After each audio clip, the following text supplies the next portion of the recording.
Witajcie, Paweł Jeżowski oraz Mateusz Lech zapraszają na codzienny komentarz dnia.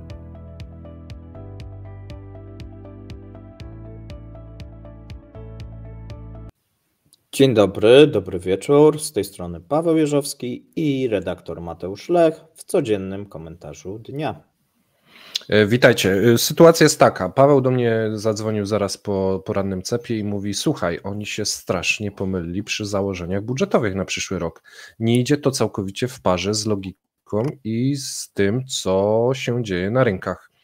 Więc myślę, że to jest bardzo fajny komentarz, gdyż wy chyba bardzo lubicie, jak oni się mylą i jak coś nie idzie w parze z logiką, więc możemy tu połączyć te dwie rzeczy, a będziemy się skupiać dzisiaj na trzech ważnych rzeczach. Cena ropy, wydatki wojenne oraz inflacja.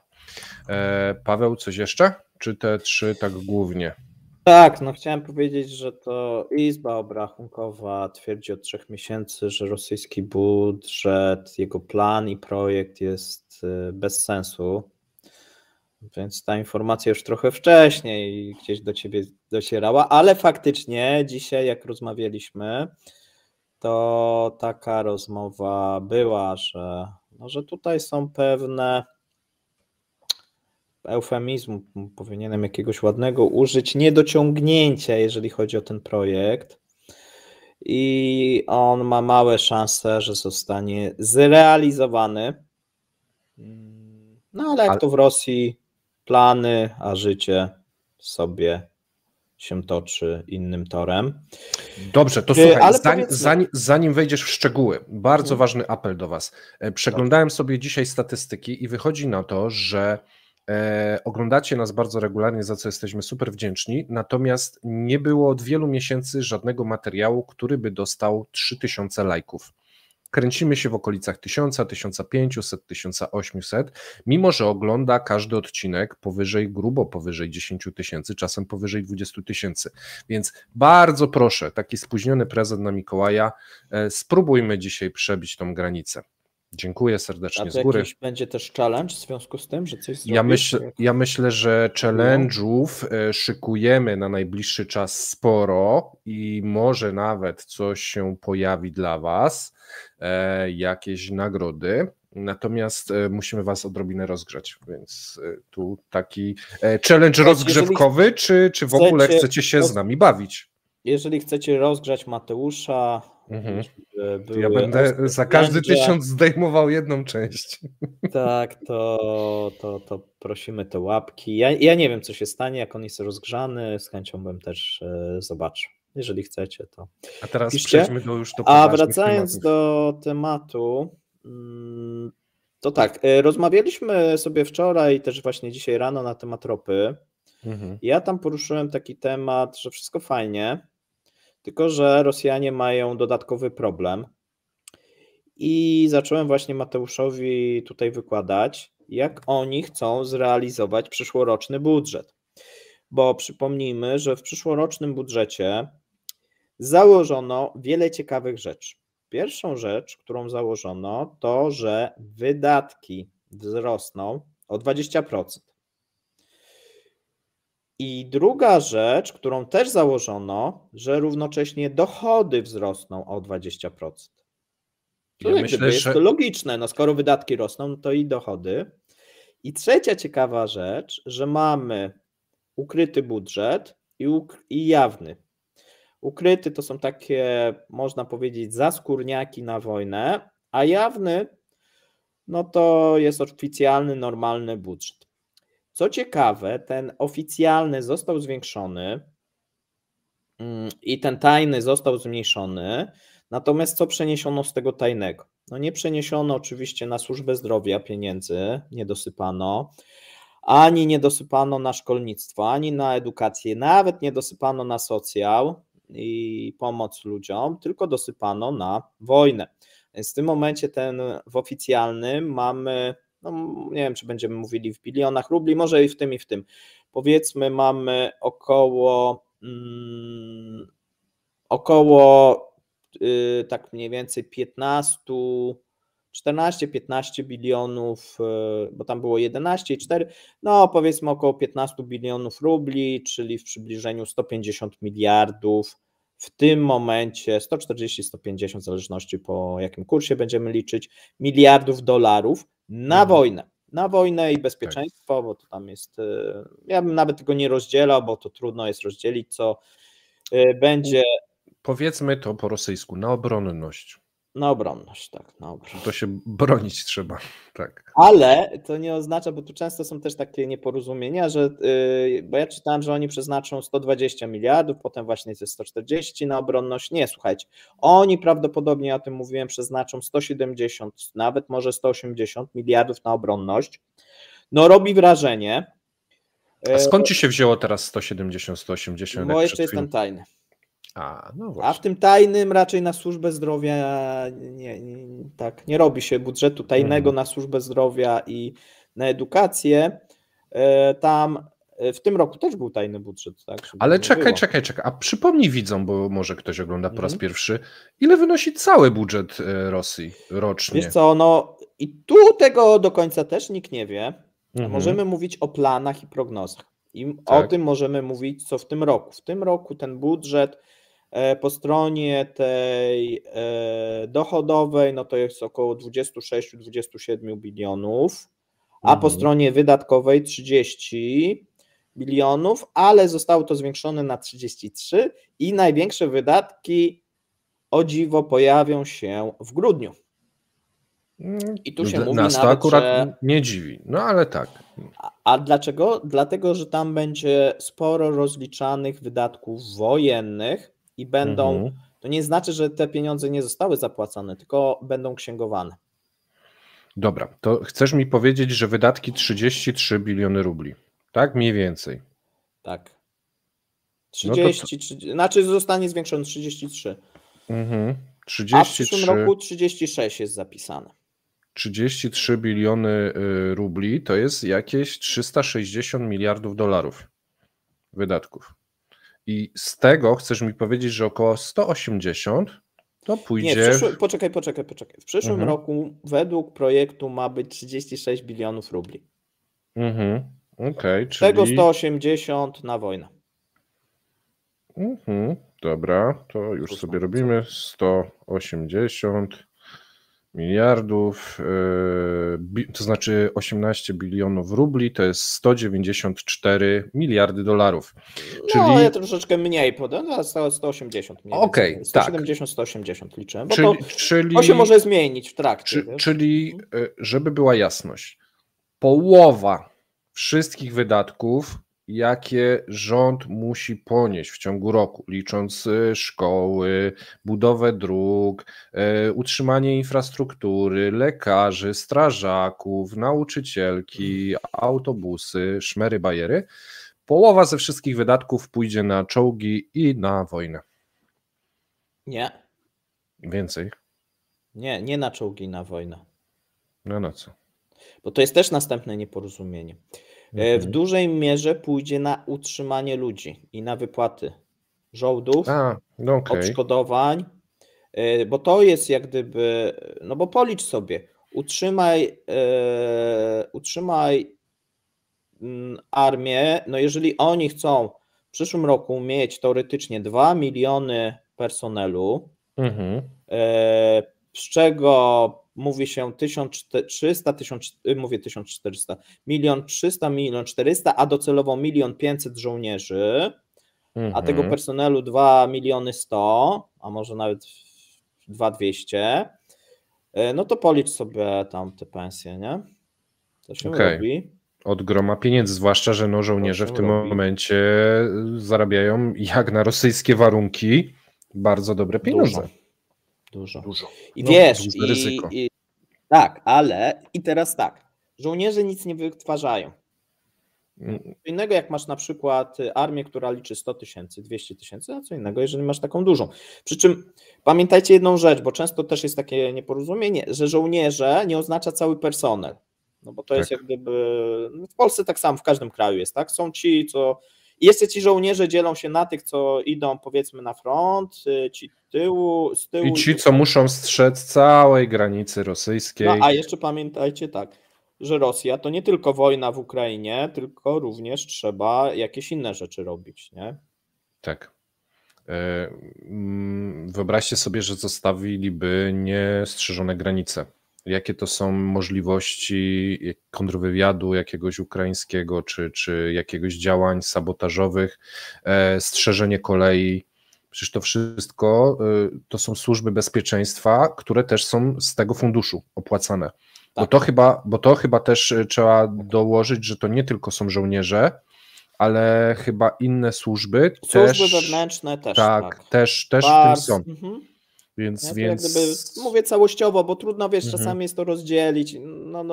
Tak. Możemy to zrobić, tylko ten program też byłby nudny, jeżeli byśmy tam mówili, ile dają. Natomiast wbrew pozorom właśnie na to uzbrojenie nie idzie, czyli nie ma, to nadal są za małe sumy, żeby inwestować. To jest, żeby utrzymać to, co jest, spróbować zwiększyć produkcję, chociaż tu jest problem, bo w 2023 w lecie już Rosjanie doszli trochę do ściany, jeżeli chodzi o moce produkcyjne istniejących fabryk. Tak. A będzie gorzej. Dlaczego będzie gorzej? Bo to się nie skaluje.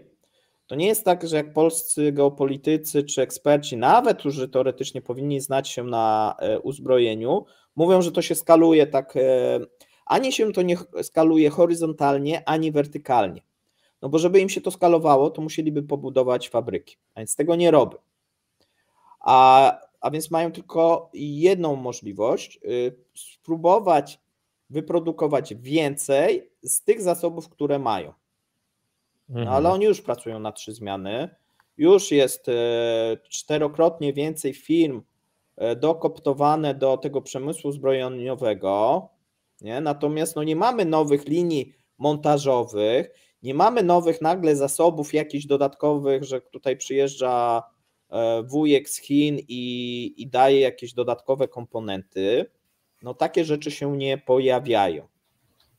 A więc jest pytanie, w jaki sposób to można wyżej wyskalować, bo to tak łatwo powiedzieć, sobie dosypiemy pieniędzy i co, i będziemy więcej produkować. No to tak jakbyście mieli jedną fabrykę, tam 2 linie, jesteście na maksie, no i ktoś wam mówi, ale tu przyszedł nowy plan i macie robić 2 razy więcej.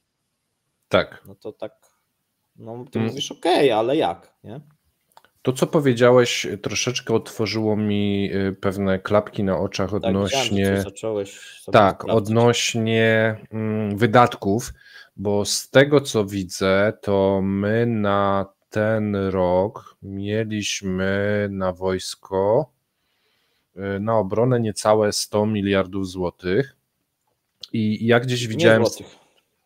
A mówisz o Polsce? Tak. O Polsce, okej. Tak. To ja nie. I gdzieś widziałem wykres, tylko go chyba na szybko nie znajdę, że jest w budżecie wynagrodzenia i uposażenia to było prawie 20 miliardów, czyli 1/5 całego budżetu. Jaką my mamy armię? Właśnie to chciałem powiedzieć. Właśnie to chciałem powiedzieć. 1/5 z tego to były wydatki na wynagrodzenia.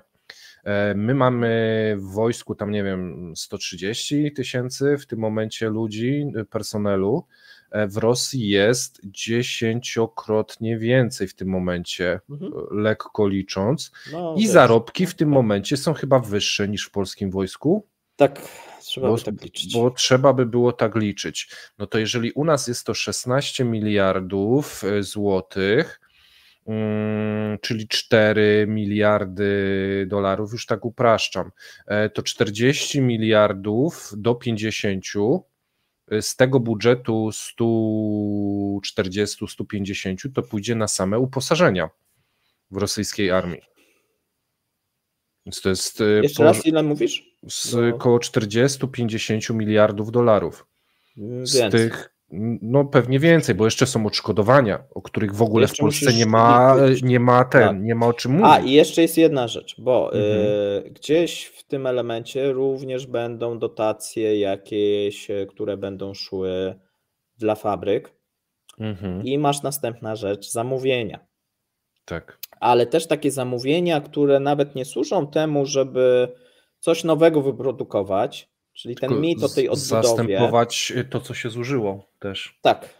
Wiesz, mundury, buty i tak dalej. Amunicja, mundury, buty, tak, no wszystkie jak gdyby rzeczy, które... Gubi się, psuje się, opony do samochodów. Ludzie giną, wiesz, no to samochody, nie samochody. No to dobra, ale to słuchaj, no to wychodzi mi utrzymanie, gdzieś... chodzi jak gdyby o taki maintenance, tak? Tak. Nie chodzi mi o to, że wiesz, oni coś wyprodukują, na przykład dodatkowe, ponad stan 500 samolotów, 700 czołgów i tak dalej, nie? Paweł, ale to mi wychodzi, że w przyszłym roku, mimo tak zwiększonych wydatków, oni z połowę tego to właśnie będzie takie utrzymanie albo takie elementy, które w polskim wojsku w tym momencie nie są wydawane w takiej ilości. No bo jest mniejsza armia. No ale to właśnie te kwoty wydawane na zakup sprzętu. Mamy co się porównywać. Ale to kwoty wydawane w tym momencie na zakup sprzętu, jakieś unowocześnianie armii, to u nas będzie te, powiedzmy, jeszcze tam właśnie utrzymanie i tak dalej, za kolejne 20, no to 60 miliardów zostaje.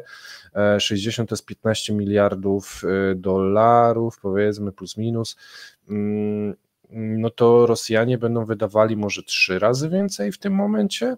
Nie wiem, no teraz już wchodzimy w takie rzeczy, które bo to też trochę nie było tematem, przynajmniej z mojej strony komentarza. Ale zaświeciła mi się lampka. Jak gdyby tak, kierunek jest taki, dużo pieniędzy na wojsko i to nie chodzi o to, żeby to wojsko jakoś... W przyszłym roku na pewno ten budżet nie pozwoli odbudowywać siły, inaczej, może odbudowywać potencjału utraconego na Ukrainie. Bo tak próbuje się nam wmówić. Nie. To, co oni przeznaczają, czyli połowa swojego budżetu, umożliwi im kontynuowanie wojny i utrzymanie się w tej wojnie. Tak. Jak gdyby widzicie dosyć duże koszty, co oznacza również, że ze strony ukraińskiej i Zachodu te koszty muszą też być poniesione, jeżeli Ukraina chce się utrzymać w wojnie, przy czym te koszty mogą być niższe. W przypadku Ukraińców. Dlaczego? No to trzeba by, kiedyś robiłem na ten temat materiał, natomiast no muszą być poniesione. No jeżeli nie będzie pieniędzy dla Ukrainy, no to po prostu Ukraina przegra, tak? No bo nie będzie w stanie sobie poradzić finansowo, a to są duże wydatki. No dobrze, to co ustaliliśmy teraz, potężne wydatki wojskowe, które w gruncie przekraczające połowę budżetu, czy połowę budżetu, tak? Tak, więc ten budżet powinien się spinać, bo jeżeli się nie będzie spinał, no to trzeba właśnie, gdzieś... i tu jest problem. No właśnie. Tak, bo tu założyliśmy, że w stosunku do pierwotnego planu z tego roku plus 20, czyli powiedzmy tam plus 10-15 w stosunku do już zmodyfikowanego, no załóżmy 36 bilionów. No i pierwsza rzecz, która się rzuca dzisiaj już w oczy, to w takim trybie dosyć awaryjnym Putin leci do Emiratów Arabskich spotykać się z księciem Arabii Saudyjskiej i z przywódcami Emiratów na tajnej naradzie na temat cięć. Mamy informację, która również, że od dnia dzisiejszego Rosja będzie udostępniać dane na temat wydobycia, produkcji oraz eksportu ropy naftowej w szerszym zakresie, czyli to, co zostało utajnione, bo sankcje, teraz zostaje odblokowane, również wszystko wskazuje dla firm analitycznych zachodnich. Po co? No po to, żeby być bardziej wiarygodnym i o tym mówiłem, że to będzie problemem kiedyś, no że jeżeli utajniła, no to skąd Emiraty Arabskie czy Arabia Saudyjska wie, ile oni produkują, wydobywają, eksportują. No poleganie na tym, że ktoś sobie policzy tankowce, te tankowce mogą być w połowie zapełnione, mogą co innego przewozić, nie zawsze, no różne rzeczy mogą tu być. A więc tam nie ma tej przezroczystości, przez to bardzo trudno jest się porozumieć. A więc tu Rosja zrobiła już ukłon, powiedziała: OK, oskarżacie nas, że oszukujemy, to my zwiększymy dostępność dla firm analitycznych naszych danych i zaczniemy to z powrotem publikować. Po co to robią? No po to, żeby spróbować mieć wspólny front, głównie z Arabią Saudyjską i z Emiratami, jeżeli chodzi o OPEC. Bo to, co się wydarzyło na ostatnim spotkaniu OPEC, pokazuje się, że kraje nie doszły do porozumienia jako całość. Jako całość, tak? No tutaj kartel nie zadziałał. No część krajów powiedziała, że oni żadnych cięć nie będą robić, a jak ktoś chce robić, to sobie niech robi. I tak się stało. Są tak zwane dobrowolne cięcia części krajów, a jak to z dobrowolnymi może będą, może nie będzie, tak, tutaj przymusu teoretycznie nie ma, ktoś się też może nagle wycofać z tego. Dlatego no, jest próba stworzenia takiej mini sojuszu. No i jak na razie mamy fiasko tych rozmów, co nie oznacza, że w przyszłości nagle, nawet za kilka dni do jakiegoś porozumienia kolejnego może nie dojść. Natomiast na dzisiaj nie zostało ogłoszone żadne oświadczenie, tak, na temat kolejnych cięć. Pytanie, czy te kolejne cięcia będą skuteczne, czy nie. Natomiast jaki jest efekt? Efekt jest taki, że dzisiaj Urals mamy za $56. Tak, poniżej 60. Jest poniżej price capu i to jest średnia, czyli mamy porty, z których to jest wysyłane jeszcze taniej, no i mamy, gdzie będą, czyli tańsze ładunki, droższe, nie? To jest jak gdyby średnia spotowa z dnia dzisiejszego. Tak, pamiętajcie, że średnia spotowa najczęściej w przypadku Rosji różni się od ceny transakcyjnej. Tak? W tych transakcjach często są jeszcze jakieś dodatkowe rabaty, które wynikają z jakichś tam umów i tak dalej. Nie?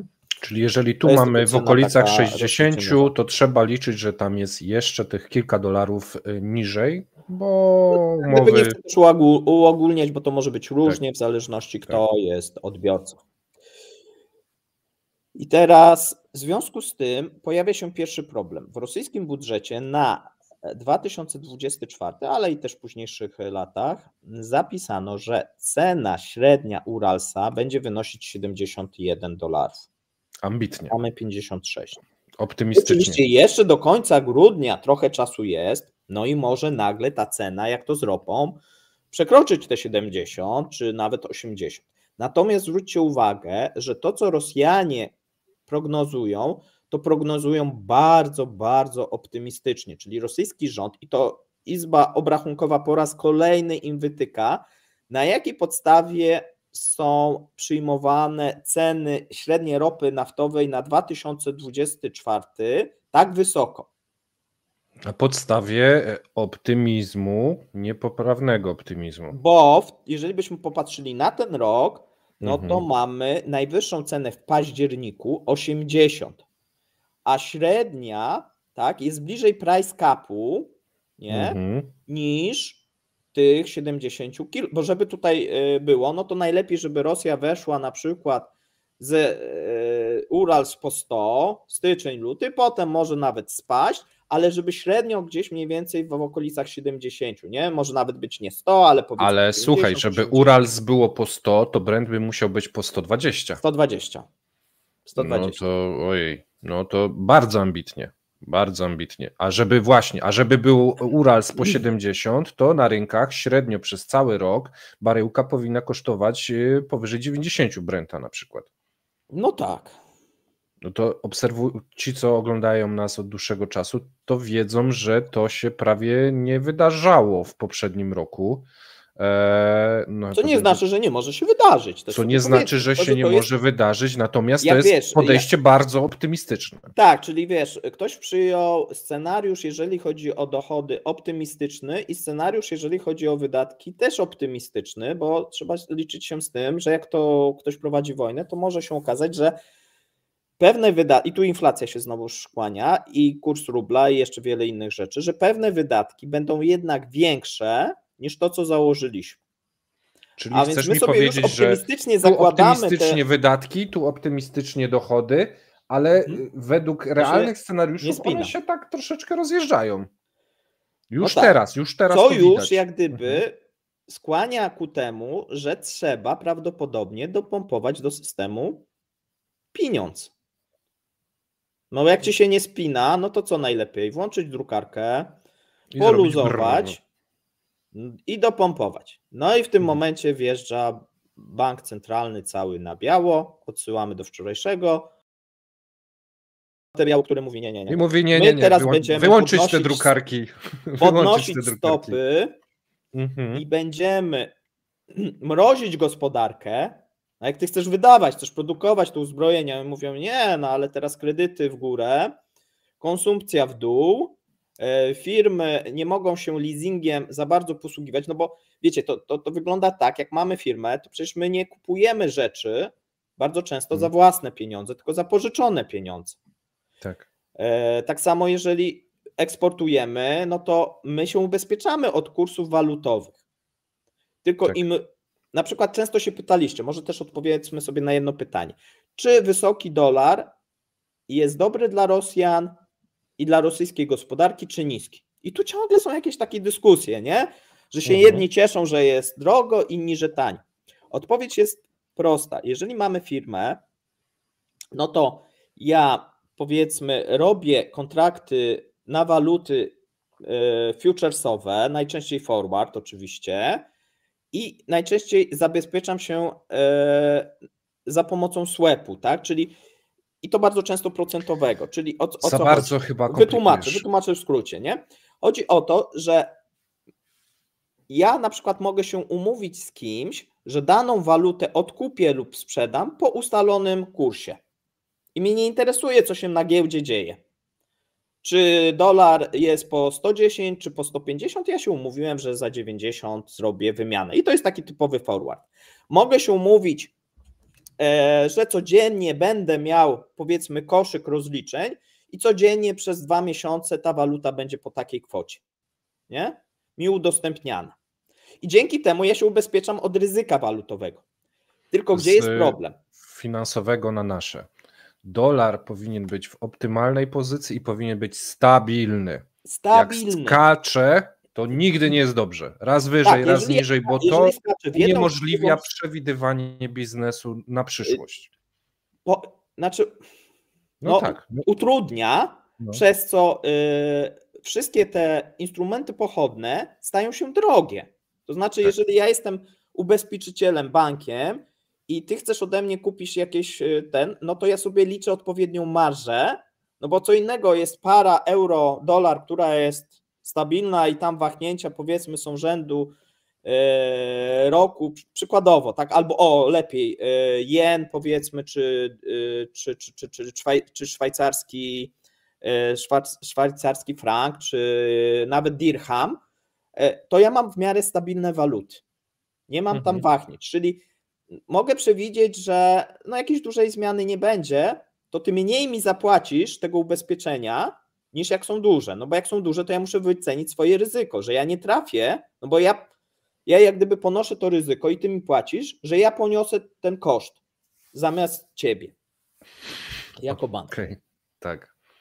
Bank, czy powiedzmy instytucja, która coś takiego ci udostępnia. A więc najbardziej niekorzystne dla wszystkich firm będzie, i to, bo mamy eksporterów, którzy się ubezpieczają od tego, że rubel się umocni, ale mamy importerów, którzy się ubezpieczają jak gdyby w drugą stronę, że się osłabi. Nie? No i teraz co jest niekorzystne dla wszystkich? No zmiany. No i teraz co mamy teraz na rublu? No tydzień czasu 5%.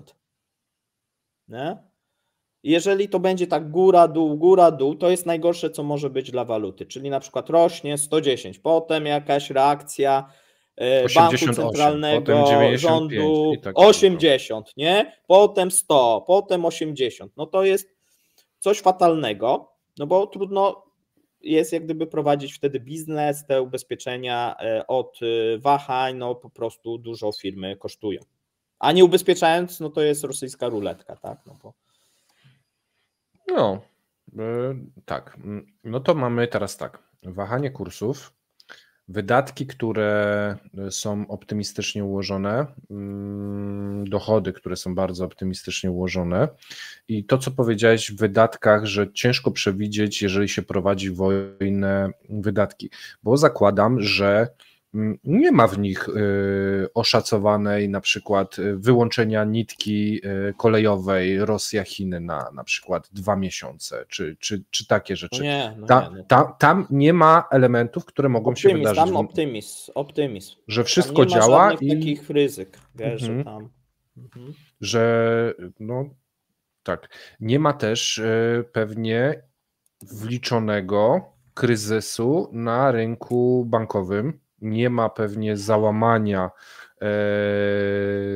spłacalności kredytów, obniżenia konsumpcji. Pewnie konsumpcja według tych założeń będzie rosła. No to się bardzo rozjeżdża i wcale się nie dziwię, że już im zwracają uwagę. Dobra, jeszcze ja wam pokażę jedną rzecz odnośnie tego Uralsa, jak jesteśmy, bo tu też jest takie strasznie dużo tych... Dobra, mów, wiesz co, ja sobie tu zrobię zrzut ekranu. Dobra, a powiedz mi... Albo wiesz co, może udostępnię ludziom w sumie ekran. Ekran. No, będzie, w sumie rzadko kiedy robimy tą opcję, tak. To będzie łatwiej, żeby nie robić screena, przeklejać i tak dalej. Coś chciałeś się zapytać, a więc pytaj. Tak, bo omówiliśmy 2 i ty mówiłeś jeszcze o 3. ryzyku. Tak, to zaraz jeszcze tutaj powiem. Tu często się tam mówi, że Rosjanie tak zarabiali. Tutaj macie, jak wygląda cena, powiedzmy, Uralsa przez ostatnich tam 10 lat. Możemy sobie zobaczyć też w dłuższej perspektywie, tak. Widzimy, że jeszcze swego czasu, powiedzmy, ile to było, 15 lat temu, ten Urals nawet potrafił dochodzić do 120, nie? No i potem mieliśmy taką sytuację, że on tam zaczął spadać, dołek covidowy, gdzie tam zleciliśmy do jakichś śmiesznych 8 bodajże dolarów za baryłkę. No i potem 2021 odbicie na całym świecie, jeżeli chodzi o gospodarkę, duże zapotrzebowanie na ropę, 2022 pik i mamy dojście właśnie Uralsa do tych wysokich cen, tak, no tutaj tak jak widzicie około 110 w tym piku, no i potem mamy wprowadzenie price capu, nie, i tu mamy koniec 2022 i gdzieś powiedzmy od wiosny, bardziej lata, taki delikatny wzrost do 80. I gdzie te 80 otrzymaliśmy? No 80 mniej więcej otrzymaliśmy w październiku, tak? Tutaj będziecie widzieć, nawet był moment, że chyba, 16? Nie, koniec, 28. Tak, no jakoś tak, koniec września, początek października. I tu jest ten pik, jeżeli chodzi o ten rok. I tu jest cały czas spadamy, ale już widzimy, że te dochody, to widać nawet na wykresie po cenie, tak? Dochody za 2023 są sporo mniejsze na ropie niż 2022. Można powiedzieć, że to jest tak mniej więcej jak w 2019, 2018, no coś takiego. Ale to jest cena. To jest cena, a pamiętajmy, że jeszcze mamy 2 rzeczy, które tutaj się nie uwzględnia, czyli to jest ta cena spotowa, co nie oznacza, że ceny transakcyjne, na przykład w long termach, ja często o tym mówię, czyli w kontraktach długoterminowych są takie, to jest jak gdyby cena giełdowa i takie przemnażanie ceny razy ilość no jest błędne, szczególnie, że ta ilość spadła w 2023 roku, to jest raz. I druga rzecz, tu jeszcze oczywiście jednej rzeczy nie ma uwzględnionych, produktów naftowych, tak? No bo Rosja sprzedaje i zarówno surową ropę, jak i produkty, a często się to wrzuca do jednego worka i mówi, że tam oczywiście produkty są zależne, czyli benzyna, diesel są zależne od ceny surowej ropy, no niemniej jest to jak gdyby wskazówka. Jedno jest pewne, że w 2023 Rosjanom pojawił się już problem niewystarczających albo spadających dochodów w stosunku do 2022 roku. I jeszcze jedna rzecz. Dobrych klientów zachodnich, bo do grudnia 2022 roku kto kupował rosyjską ropę? Europa głównie. To było płacone najczęściej w euro, czasami było w dolarach, tak, też do pewnego czasu to szło do Stanów Zjednoczonych, Wielkiej Brytanii, jeszcze innych krajów, też do Azji. Od 2023 zmieniono dostawców na Chiny i Indie, na 2 głównych i zmieniono waluty.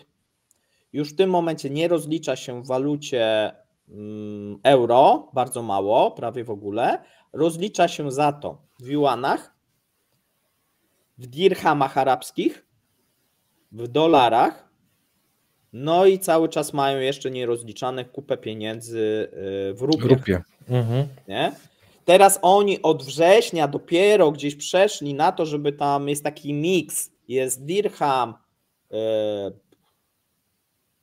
ten yuan, Hongkong, mówię yuan i dolar jeszcze Hongkong, tam po prostu jest taki miks walut. I teraz Xi Jinping pisał do Banku Centralnego, że muszą w 2024 rozwiązać sprawę rozliczeń transgranicznych i rozliczeń za ropę, bo oni mają problemy z płynnością i z wymianą tych walut. Bo o wiele lepiej, jeżeli to było rozliczane w euro czy w dolarze amerykańskim, bo mamy wyższą płynność i łatwość rozliczeń tego. A tu bardzo często muszą czekać, żeby wymienić daną walutę, bo to są często jakieś większe kwoty, na powiedzmy ruble. A powiedz mi, bo chyba pamiętam dobrze, zmieniły się też terminy płatności, tak? Że wydłużyły się terminy płatności, to też gdy potrzebujesz gotówkę, to też jest czynnik. Wiecie, jak nie prowadzicie wojny i macie gospodarkę w miarę stabilną, to możecie poczekać. Nie? No wiadomo, nowy klient, coś tam, ale tu troszeczkę walczymy z czasem. Tak, ale to jest, wiesz co, to bardziej te terminy płatności to nie jest problem budżetu, bo to też jest często nieporozumienie, że ludzie mówią, a Rosjanie zarabiają więcej czy mniej. Pamiętajcie, rosyjski budżet zarabia na podatkach od firm. Tak. A więc jeżeli Indie płacą w rupiach, to nie jest problem rosyjskiego budżetu. To jest problem Rosniefti, Transniefti czy jakiejś innej firmy, która jest tutaj operatorem. Rosyjski budżet mówi, tyle wyprodukowaliście, taka cena była średnia, to płacicie taki podatek. No tak. Cła eksportowe, owszem, tam czasami mamy jakieś kwestie właśnie, czy zostało dostarczone, czy nie dostarczone, ale z grubsza ten podstawowy podatek od kopalin, no to tyle wyprodukowaliście, tyle płacicie, a co z tym zrobiliście, po jakiej cenie i komu, znaczy po cenie jest istotne, ale też na przykład jest tam liczony, pamiętasz, od Brentu, w zależności co jest, jaka jest różnica, no teraz będziemy też, nie chcę, żebyśmy wchodzili w to, ale ogólnie to wygląda w ten sposób, że sporo problemów pojawiło się dopiero w 2023 firmom naftowym.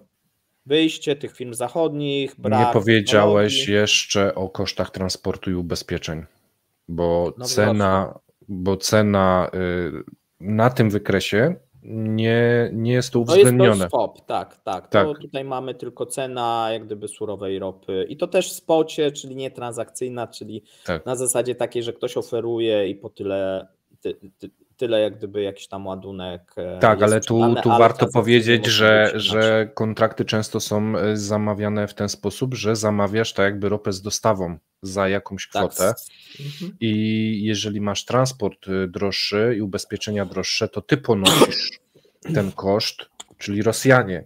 I tego na tym wykresie nie widać, bo to też jest ważne. Tak. Nie? I to był jeden z elementów, dlaczego też mieliśmy, bo tak te koszty bardzo poszły po wprowadzeniu price capu i one od połowy roku zaczęły spadać. Tak. Ale na jesieni znowuż podbiły w górę. Tak. Dlaczego? Dlatego, że tam mamy cały czas dążenie Stanów Zjednoczonych, tak, do nakładania następnych sankcji, które powodują, że przewoźnicy muszą mieć ubezpieczenia zachodnie. No i jeżeli jest, wcześniej była firma grecka, no to ta firma grecka musi wozić na przykład tą ropę w price capie. Bo dlaczego w price capie? Bo inaczej nie ma ubezpieczenia, jak nie ma ubezpieczenia, to ma problem i tak dalej. Oczywiście problem się troszeczkę rozwiązuje, kiedy te ceny ropy naftowej są poniżej tego price capu, czyli teraz. Nie? I teraz nagle być może niektóre firmy greckie powiedzą, no dobra, no to tam wam przewieziemy, nie? Tą ropę, a pamiętajmy, że Rosjanie mają jeszcze tak zwaną flotę cienia, czyli swoje tankowce. Tylko to też nie jest tak, że te swoje tankowce, one służą głównie do transportu rosyjskiej ropy, przez co nie są optymalnie wykorzystywane. Czyli mają puste przebiegi. No na przykład, tak? A dlaczego nie są? Bo nikt inny nie chce, bo one są stare, nie mają właśnie ubezpieczeń, różne. Tak? No właśnie, bo to tak zazwyczaj jest, że to przypływa powiedzmy do jednego portu, a później coś przewozi dalej innego niż ropę? Nie wiem, w jakiś sposób? Nie, ale możesz jak gdyby, wiesz, mając tą siatkę, możesz inaczej sobie tymi zamówieniami, powiedzmy jesteś firmą grecką, to może, wiesz, płynąć najpierw do Arabii Saudyjskiej, z Arabii Saudyjskiej, wiesz. No i Rosjanie też tak próbują, tak, ale im jest o wiele trudniej, tak. No na przykład z Arabii popłynąć do Holandii, rozładować tą ropę, a skoro już jest u wybrzeży Holandii, to podpłynąć troszeczkę do Rosji, załadować to jest z Rosji, zamówienie nowe, podpłynąć do niej. Rozumiem. Dobra, możesz inaczej sobie to, wiesz, rozkładać, będąc globalną firmą, nie? No dobrze, ale to teraz wdajemy się w bardzo duże szczegóły dotyczące ropy. Dobra, chodzi nam o ten budżet. Załóżmy, że rzeczywiście im się to nie zepnie. Mamy już informację i powtarzaliśmy ją wielokrotnie, że w przyszłym roku ten budżet, który mówimy, że już się nie zepnie, zakłada cięcia 10% prawie we wszystkich miejscach poza wydatkami na armię. Rozumiem, że jeżeli on się nie zepnie, to nie będzie cięć w rzeczach przeznaczonych na armię, tylko dalsze cięcia jakichś społecznych tematów, inwestycji. Nie, myślę, że będzie, znaczy tu coś może być, ale no będzie luzowanie, dodruk. No dobra, no ale dodruk będzie hamowała Nabiulina, podwyższając dalej stopy. Ale co ona przyhamuje? Nie, ona nie przyhamuje dodruku. Jak ci przyhamuje? No dobra, no ale dodruk powoduje inflację. Wyobrażasz sobie, będzie walczyła. Rząd mówi, drukujemy, bo tutaj potrzebujemy a bank centralny mówi nie. No nie, bank centralny mówi, no to +2 na przykład do stopy procentowej. Ale to może tak. No właśnie, ale to... Będziemy mieli taką... Znaczy, ja to mówię, że to jest bez sensu, no ale wiesz, to jest Rosja, to wszystko może być możliwe. No chyba, czekaj, załóżmy, że bank centralny zostanie poinformowany, że już nie ma podnosić stóp procentowych, bo to jest niezbyt rozsądne. To co? To wtedy rozpędzamy inflację na całego. Tak by wypadało. Tak by było najbardziej rozsądne. Znaczy rozsądne. Ja wiem, jak to brzmi, no rozsądne z punktu widzenia chorego umysłu reżimu, nie? Czyli wygrać wojnę, doprowadzić do przełamania, doprowadzić do tego, żeby Zachód się wycofał, żeby Ukraina została sama, zagrozić krajom europejskim, budować wielką armię. No, ale to słuchaj, to okazuje się, że wtedy ci Rosjanie, którzy tak masowo pobrali kredyty, a jeżeli bank centralny przestanie podnosić stopy procentowe, no to win. Mieszkania za pół darmo, samochody za pół darmo. Wiesz, tak wcale nie jestem, nie wiem, na takich stopach bym się czuł win, ale okej. Ja zaczynam się troszeczkę... Nie, będziesz miał takie przeciwstawne, właśnie chodzi o to, że są przeciwstawne, tak? Czyli rząd będzie tutaj brał tą benzynę, a bank centralny chodził z tą konewką i tą konewką, wiesz, podlewał, nie? I gasił, nie? A on tam, wiesz, to wiaderko benzyny. Zabieraj mnie tą konewkę i sru benzyną. No już masz, widzisz, tak? No dzisiaj czytaliśmy, że nawet ze strony banków jest irytacja na bank centralny, że nie ma jak gdyby jasnej polityki i cholera wie, co się stanie w 2023. Bo teraz jesteś takim bankiem. No i teraz powiedz, w 2024 stopy będą podnoszone czy obniżane? W przypadku na przykład takich organizacji jak amerykański Fed, to możemy dyskutować, ale z grubsza wiemy. Tak. Jeżeli ja mam pieniądze, ja chcę zainwestować, kupić sobie akcje, jakieś inne obligacje, to ja mniej więcej wiem, co się wydarzy w 2024, bo Fed to informuje i te prognozy, które daje Fed, pokrywają się z prognozami analityków, ekonomistów. Jest to przewidywalne. Tak. Nie? Wiadomo, że w tym roku było, że będą podnosili stopy, Na jesieni było wiadomo, że przestaną podnosić stopy, wszyscy tak przewidywali. Tam nawet liczy się to prawdopodobieństwo, w przypadku Fedu było 99,8, nie? Czyli zero wysoki. Tam bardzo małe, że wiesz, inna decyzja będzie. A w przypadku Nabiuliny, no to wczoraj dyskutowaliśmy, podniesie w grudniu, nie podniesie. Bo są czynniki, że podniesie, są czynniki, że nie podniesie, jeszcze w to wchodzi decyzja, bo wybory, bo coś tam, bo jakieś wpływy polityczne, ale ona troszeczkę też tak, wiesz, bo tam gospodarka, można powiedzieć, jest rozchwiana od ściany do ściany. No i ona próbuje to w jakiś sposób, te rozchwianie może ustabilizować, nie? Bez jej decyzji. Tak, tylko że to te wychylenie wahadełka będzie za duże w jedną stronę, to by miało, a później to, w drugą. Ona robi, to by miało sens pod warunkiem ograniczenia wydatków rządowych. Tak. Czyli to, że ona podnosi ceny, to by było ok, ale wtedy na przykład rząd jednocześnie na przyszły rok nie podnosi nakładów na wojsko, tylko je obniża o połowę. Tak. Nie? Bo wtedy zdejmujesz pieniądz z rynku, te firmy nie dostają zamówień, zmniejszają tą produkcję, przez to zmniejszają produkcję, jest tego pieniądza mniej, jest mniej produktów.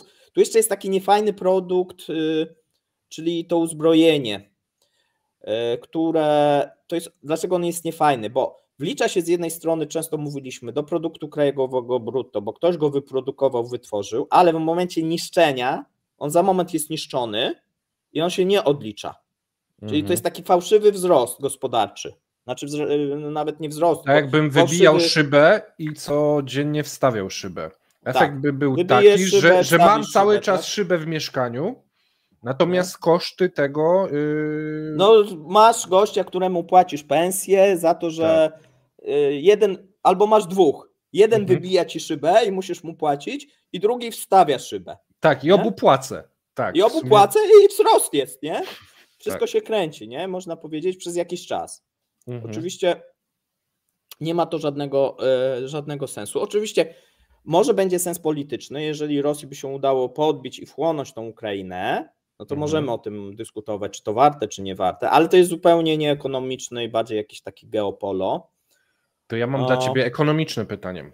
Co by musiało się wydarzyć, żeby te założenia się sprawdziły? Żeby to się spięło. Tak, żeby ten budżet. Tak, znaczy tu jest odpowiedź bardzo prosta. Żeby to się spięło, to dwa kierunki. Bardzo wysoka inflacja. Na poziomie 50-60%? Taka jak turecka albo wyżej, tak. Dlaczego? No dlatego, że nawet jeżeli konsumpcja będzie spadać, ale ceny będą wyższe, to dochody z VAT-u będą rekompensować, to jakoś przez rok się zepnie. Jakaś szansa jest. Potem się No to już potem to nikogo tam nie interesuje. Ale rok może jakoś być. No bo to w każdym kraju, tak? No bo zawsze to jest tak, że masz opóźnienie, nie? A ten VAT od razu sobie ściągasz. No dobra, no to mamy jeden punkt. A drugi? Ropa po 120 przez cały rok. Znaczy przez jakiś czas. 200, tam 150. Tak, przez jakiś czas, czyli podpalenie Bliskiego Wschodu. Bliskiego Wschodu, Gujany, to co teraz widzimy próby rosyjskie. Bo no nie oszukujmy się, że ktoś tam pomaga, tak? Pomagał, jeżeli chodzi o Bliski Wschód, ale się nie udało na razie, bo widzisz, A punkt trzeci, gwałtownie obudzi się przemysł chiński i zacznie rosnąć i zapotrzebowanie na ropę wzrośnie dramatycznie na rynkach światowych? I rzeczywiście ta średnia wyjdzie 70? Jeżeli tak by było, to tak. Jeżeli by na przykład Chiny nagle co by się tam mogło zmienić? Pomijam konflikt. Trend by musiał się zmienić, bo trend jest raczej taki, że nie idzie, nie? No nie wydaje się, że wiesz, że te problemy chińskie zakończą się powiedzmy na wiosnę 2024, a to musiałoby się wydarzyć, bo nawet jeżeli one się zakończą w połowie roku czy na jesieni, to braknie czasu, żeby spiąć. To już teraz musiałbyś widzieć wskaźniki niektóre wyprzedzające, na przykład PMI który jest wyprzedzającym, powinien ci wskazywać, że jest poprawa, a one PMI spada. Tak. W tym momencie mówiliśmy o tym w sobotę. No dobra, ale teraz tak. Oczywiście w przypadku Chin i Rosji to tam byśmy na nich mocno nie polegali, ale, ale bardziej Chin. Kolejne pytanie. Powiedzmy, nie będzie 71 jak założyli, ale średnia 65. Przecież to nie są takie duże różnice, jeżeli chodzi o wpływy z podatków. Ktoś może powiedzieć. Bo cały budżet rosyjski to nie jest sama ropa, czyli tylko część. I tu różnica w tej cenie to też nie będzie 70%, tylko powiedzmy 8%. No to... Tak, tylko że jak wyjmiesz z eksportu ropę, to zostają ci zboża, które Rosjanie zakontraktowali na eksport po niskich stawkach. Tak, ale uwzględnili to w budżecie prawdopodobnie takie stawki, prawda? Czy nie? Nie wiadomo. Boję, że nie. Bo budżet najpierw powstał, a kontrakt... Ja nie widziałem żadnej zmiany. Bo zobacz, kiedy budżet powstał? Budżet powstał powiedzmy tam wrzesień, październik, a większość tych kontraktów to jest koniec października, listopad. Na zboże do Chin i na zboże do Iranu. Iran, listopad, nie? Takie dwa duże kontrakty. I one są z dyskontami. I one są z tajnymi dyskontami, tak, jeszcze.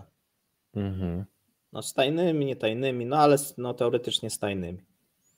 I tam masz dostawy, a więc wiesz, ja nie obstawiam, że nagle Chiny powiedziały, to teraz cena jest tyle, to na pewno będzie rosła ta pszenica, to dorzucimy wam 30% do tej ceny. No przecież nie taki dyskont, nie? Tylko od obecnych niskich cen dyskont w drugą stronę, żeby podpisać kontrakt 10-letni, nie? No tak. No dobra, no ale to jesteśmy w stanie przewidzieć, jakie to mogą być rozbieżności, czy mówimy o 5%, czy 50%? Bo ale wiesz, czekaj, 5-50 na eksporcie pszenicy? Czy na nie, ogólnie budżet, że się nie zepnie, czy to bardziej w 5-10 i będą to cięcia jakieś socjalu i tak dalej, mniejsze bądź większe, zaczną czy z dziurą jak w zeszłym roku znowuż. Czyli tam około 30 miliardów na dzień dobry. Okej. A później będą próbowali dziura to będzie na pewno. Co Ministerstwo Finansów poda, już nauczone błędami z początku roku, kiedy się przyznało i powiedziało prawdę, i potem musiało wykazywać się cudownymi nadwyżkami, że nagle tam im w marcu się nadwyżka pojawiła i nikt nie wiedział skąd, 1 bilion im doszło cudownie, 1,5. Potem przestali publikować miesięczne, tylko narastające, rolowali wydatki do przodu. No tu też będziemy mieli różnego rodzaju takie tu mamy właśnie, hokus pokus. Tu jeszcze hokus pokus nas czeka w tym miesiącu, bo tak naprawdę nie wiemy, jak się zakończy ten budżet, nie?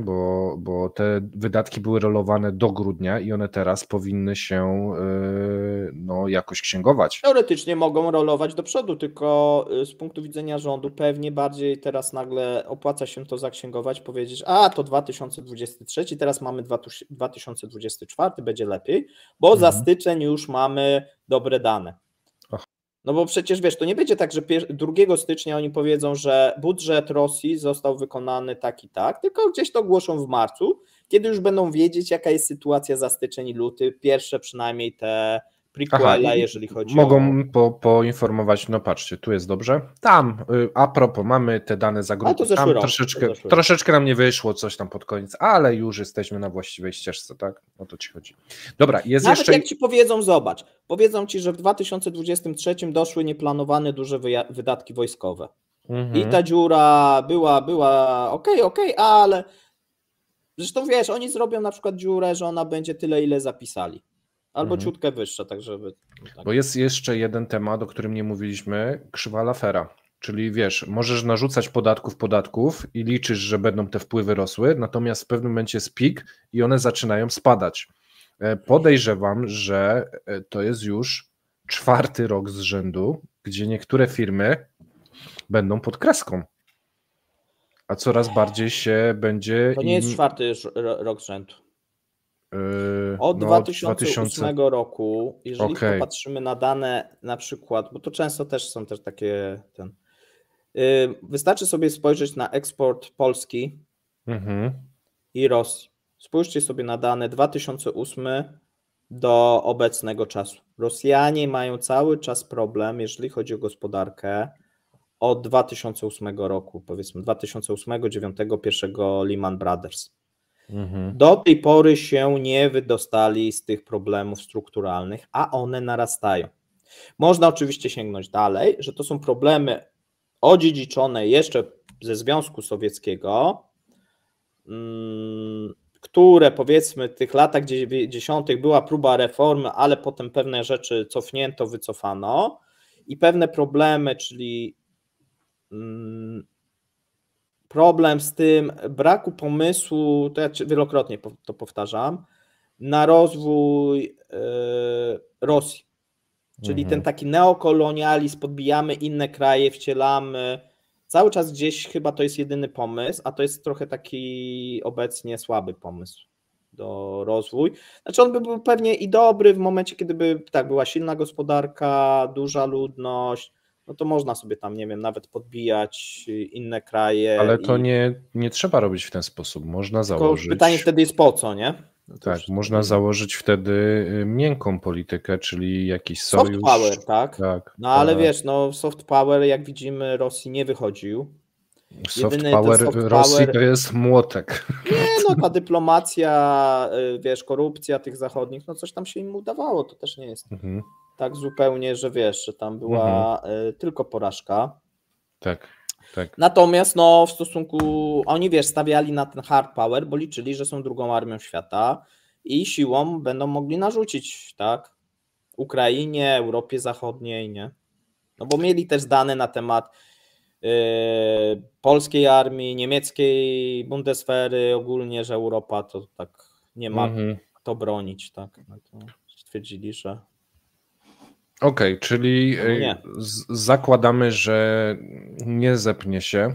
Nie wiemy, jak bardzo się nie zepnie. Znaczy wiesz co, przy wysokiej inflacji się zepnie.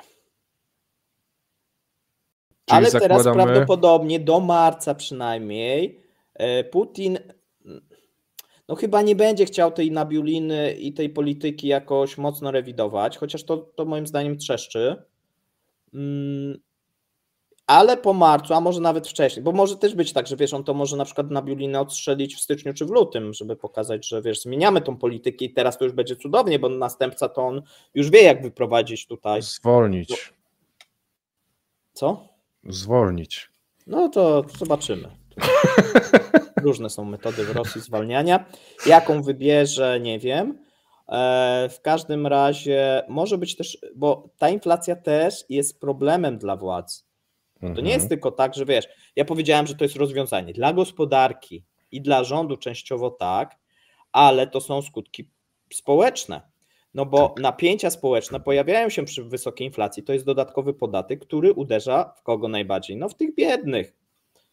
Nie? Ja chciałem zauważyć, że a jeszcze stopy uderzające... Właśnie, chciałem powiedzieć, że w przypadku wielu ludzi, którzy mieli jakieś oszczędności, to poprzedni rok był mocnym drenowaniem kieszeni. Ewentualnie skok inflacji w tym nadchodzącym roku to będzie taki atak już na puste kieszenie.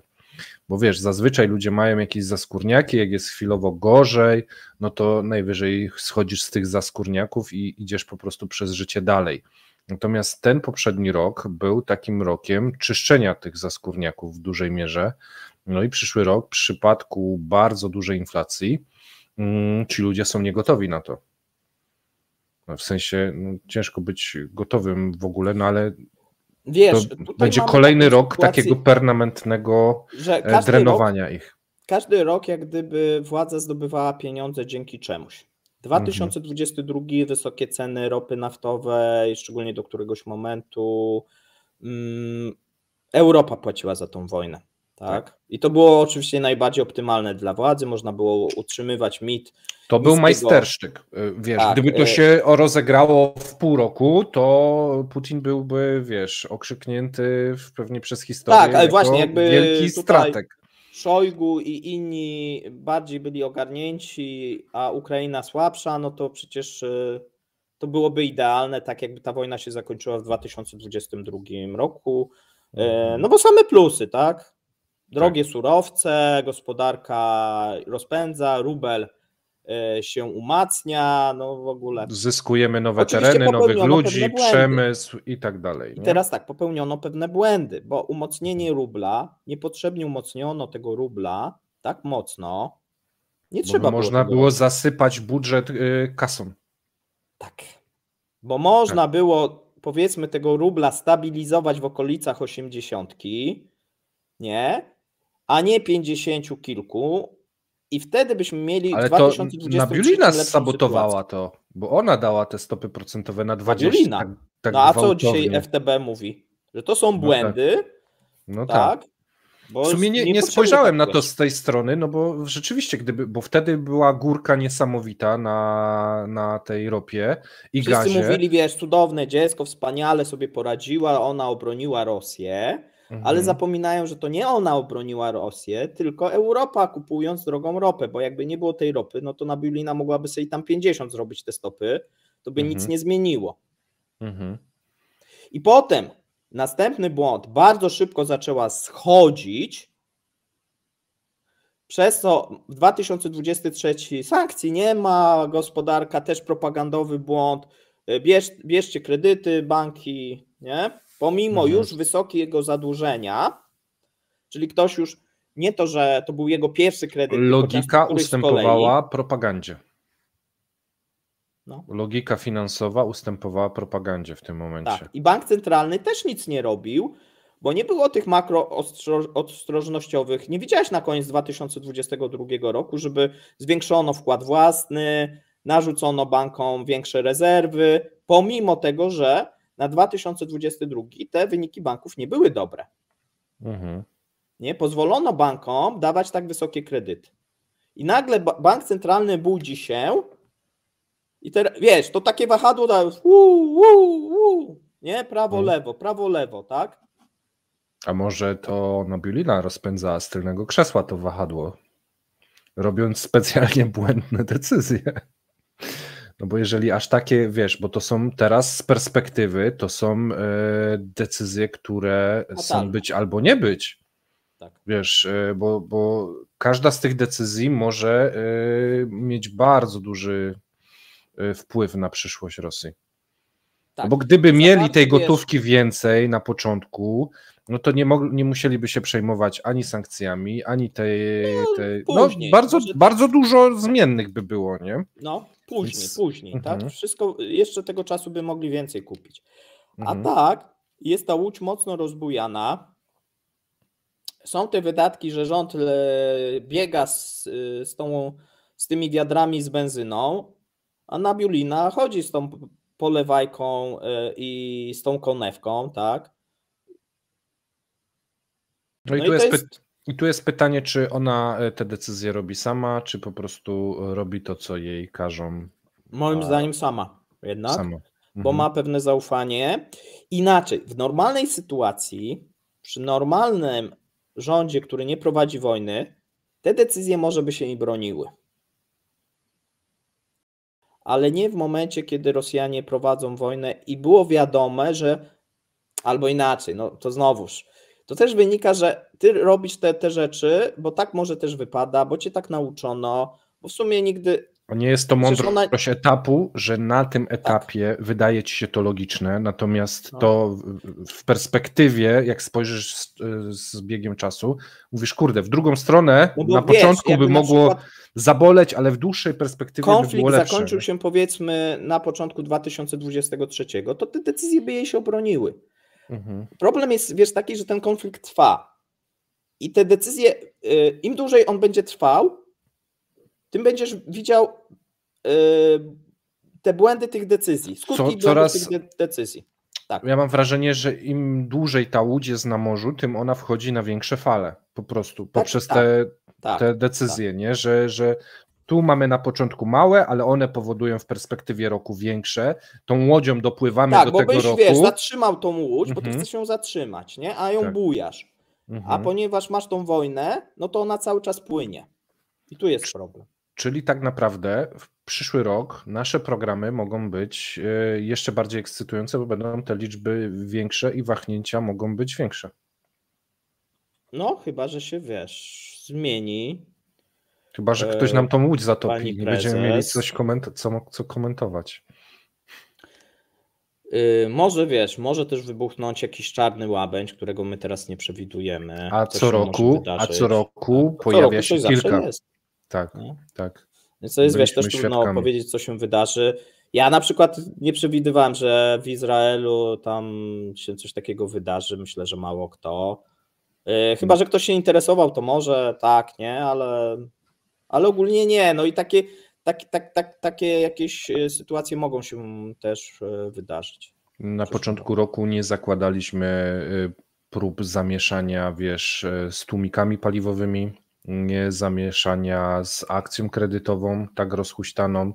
To są wszystko rzeczy, które później zmieniały cały ten obraz, nie? To też są elementy, które się pojawiały. Z paliwowymi to tam trochę przewidywaliśmy, bo to mogę odesłać do tych grudniowych moich prognoz. I jeżeli chodzi o inflację, to przewidywaliśmy, też możemy kiedyś zrobić. Chyba najbardziej tam trafne akurat odnośnie inflacji, no ale to trochę też było takie naturalne. Pytanie było tylko kiedy zaczną dosypywać. Rozpędzonej akcji kredytowej i takiego wzrostu osób z niespłacanym ja nie pamiętam, żebyśmy mówili. To było na początku tego roku, mówiliśmy, ale pod koniec, ale pod koniec zeszłego chyba nie mówiliśmy. Dobra, chyba wyczerpaliśmy temat. Zobacz, ile mamy nagrane tak naprawdę. To będzie jeden z najdłuższych komentarzy dnia. Mamy nadzieję, że Wam się podobało, że pokazaliśmy te elementy, które mogą się rozjeżdżać w tym budżecie w przyszłym roku. Oczywiście może się pojawić wiele, tak jak Paweł powiedział, czarnych łabędzi, na co liczymy, bo one są w sumie zawsze ciekawe i dodają znowu nowych elementów do tej układanki. Ja ze swojej strony dziękuję serdecznie. Ja również. Trzymajcie się. Trzymajcie się, cześć.